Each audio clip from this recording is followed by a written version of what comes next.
وعن أبي موسى الأشعري رضي الله تعالى عنه قال قال رسول الله صلى الله عليه وسلم الله الرسول বলেন إذا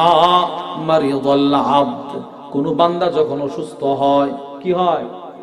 আমরা অনেক সময় অসুস্থ হয় না এবার দেখেন নবী কি বলে আও সাফারা অথবা আমার কোন বান্দা যদি জয়দরকান্দি থেকে ঢাকার উদ্দেশ্যে রওনা হয়ে মুসাফির হয়ে যায় আল্লাহর রাসূল বলেন কুতিবা লাহু মিসলু মা কানা ইয়ামালু মুকিমান সহিহা উপর থেকে আদেশ করা হয় ফেরেশতাদেরকে সাবধান আমার এই বান্দা সুস্থ যখন ছিল তখন সে নামাজ ছাড়ে নাই আমার এই বান্দা সুস্থ যখন ছিল